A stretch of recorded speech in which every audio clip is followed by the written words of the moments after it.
And it's been just over 24 hours since President Trump announced new tariffs, including a 34% tax against goods shipped from China into the U.S., a 20% import tax on all products from the European Union, and a 25% tariff on all imported vehicles. Tonight, NBC5 investigative reporter Chuck Goudie is here with a closer look at the financial impact of all this. Chuck? Alex, Marion, the final bell has sounded on a terrible Thursday for American financial markets. By any measure, there was a free fall that ended with market averages down about 4%. Like a rock in a river, the ripple effects go wide. You don't have to own a single stock for President Trump's new tariffs to start playing havoc with your family finances. Tonight, NBC5 investigates what it all means and what's next. The markets are going to boom, the stock is going to boom, the country is going to boom. As President Trump made his way to a golf event, U.S. stock markets were indeed going boom. The three major financial exchanges with their worst blow since 2020. The president a few minutes ago said that the markets are going to boom. Is that still possible? So the stock market is not the economy. The stock market does a lot of strange things. The economy can be great. The stock market really tanks. The economy can be kind of crummy, and the stock market will bubble up.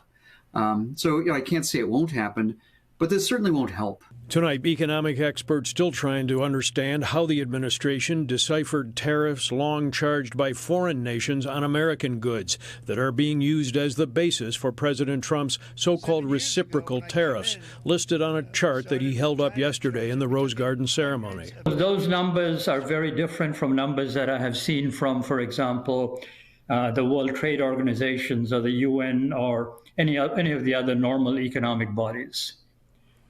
Much higher. Using their own math, those are the numbers that White House tariff calculations will determine prices on foreign nuts and bolts, raw materials, parts, and finished products such as cars. There's no such thing as an all-American car. And because many U.S.-made products are dependent on foreign-made parts, even items labeled Made in the USA are expected to see higher prices that experts say no one can escape. I mean, the Unabomber and Robinson Crusoe will probably be all right. What's the worst-case scenario from what happened today? The worst-case scenario I'm thinking about is something like what happened in 1929, 1930, early 1930s. The value of world trade fell by about 2/3 in 4 years. The Smoot-Hawley tariffs of the 1930s, enacted under Herbert Hoover, who's not generally remembered as a particularly good president.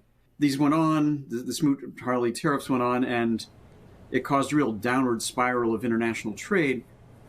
So President Trump's tariffs are being referred to as reciprocal, a way to even the playing field from what he says are foreign nations overcharging, manipulating, and cheating their own tariff system. Tonight, what is happening is being described by economic experts as retaliatory tariffs by Canada already and planned by the European Union, certainly unfolding quickly. Chuck, it bears repeating what one of those economists said. The stock market is not the economy itself. So what should we be looking at here to kind of evaluate the real impact of these tariffs? So as it plays out over the coming weeks and months, what the experts say is the gross national product, inflation, and the unemployment rate, all better barometers of how and when the tariffs will start causing an impact on our U.S. economy. All right, keeping an eye on all those indicators. Thanks so much, Chuck. Thank you, Chuck.